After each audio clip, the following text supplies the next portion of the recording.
सगळ्यांचं अगदी मनापासून स्वागत करते। तर आज आपण बनवणार आहोत शेंगदाण्याची बर्फी। तर त्यासाठी मी घेतलेली आहे जवळजवळ अर्धा किलो शेंगदाणे व पाव किलो साखर। तर काही जास्त वस्तू नाही लागत आपल्याला, फक्त 2च वस्तूंनी आपल्याला ही बर्फी बनवायची आहे। तर चला तर गॅस ऑन करून घेऊ आणि त्यानंतर आपल्याला ते कढई ठेवून त्याच्यात आपल्याला शेंगदाणे मस्त असे भाजून घ्यायचे आहेत। तर मी शेंगदाणे भाजून घेत आहे। ह्या बर्फीला जास्त वस्तू काही लागत नाही, फक्त शेंगदाणे आणि साखर हे 2च गोष्टी लागतात। या 2च गोष्टींमध्ये एकदम छान होऊन जाते ही बर्फी।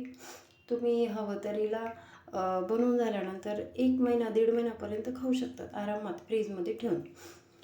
आणि बाहेर जर कधी ठेवली तर कमीत कमी 15-20 दिवसपर्यंत काहीही होत नाही। एकदम छान लागते। त्यानंतर आता आपली झालेली आहे शेंगदाणे जे आहेत ते भाजून झालेले आहेत। आपण आता त्यांना एका ताटामध्ये काढून घ्यायचं आहे। आणि शेंगदाणे गार झाल्यानंतर त्याच्यावरची जी साल असते ना, ती साल थोडी थोडी काढून घ्यायची आहे। तसं सहसा मी तर काही काढत नाही, पण मी तुम्हाला फक्त दाखवते की अशा प्रकारे तुम्ही साल काढून घ्यायची। तुम्हाला जर कधी नको असेल तर तुम्ही साल काढू शकता।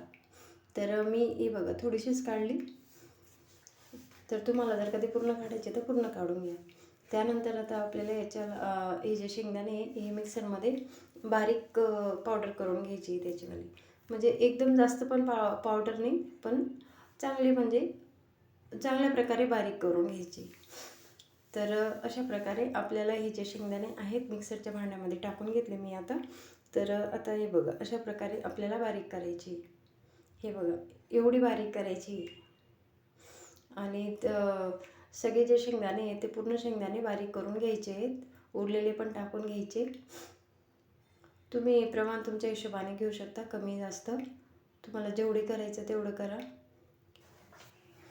तर अशा प्रकारे आपल्याला सगळ्या शेंगदाण्यांची पावडर करून घ्यायची आहे। आणि आता आपण करणार आहोत त्याच्यासाठी पाक। तर पाक तयार करण्यासाठी आपण ज्या वाटीने साखर घेतलेली होती ना, तीच वाटी मी अर्धी वाटी पाणी टाकते।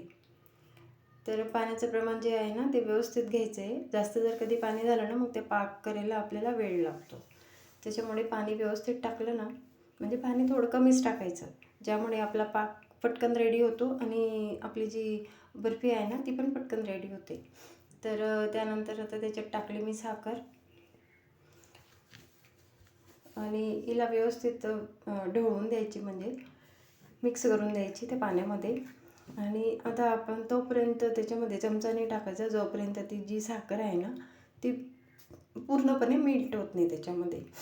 एकदाची साखर पूर्ण मेल्ट झाली का मग त्याच्यामध्ये चमचा टाकलं काही हरकत नाही। आणि त्यानंतर आता बघा आपली जी साखर आहे ती पूर्ण मेल्ट झालेली आहे। मस्त आपला जो पाक आहे तो म्हणजे जवळपास होण्याच्या मार्गावर आहे। कारण आपण पाणी कमी टाकल्यामुळे काय झालं की तो पाक जो आहे ना तो पटकन तयार होईल, याला वेळ नाही लागणार। तर आपल्याला हा जो पाक आहे ना हा एकतारी पाक करायचा आहे। तर बघा आपला पाक जो आहे तो मस्त असा झालेला आहे जवळपास।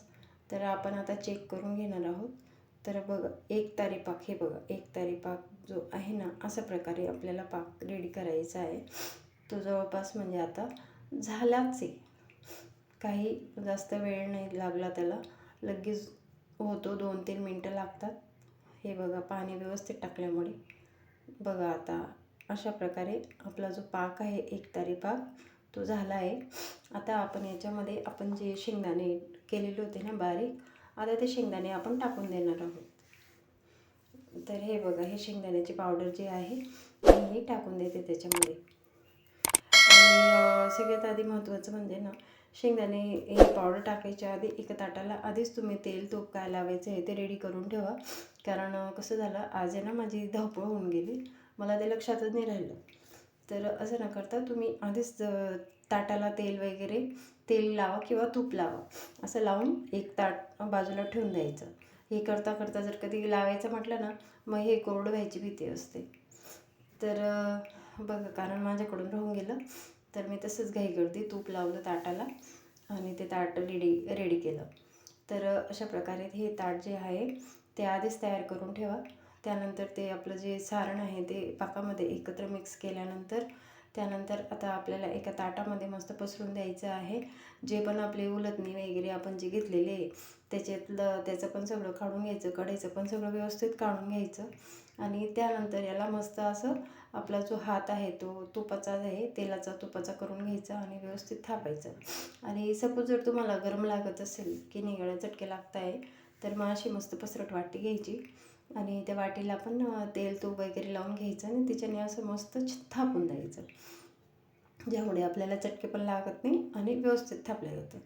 त्यानंतर मी जे घेतलेलं आहे ते घेतलेले आहे मी ओलं, म्हणजे ओलं पण नाही जास्त आणि कोरडं पण नाही, असं नारळाचं हे घेतलेले, नारळाचं किस घेतलेले आहे.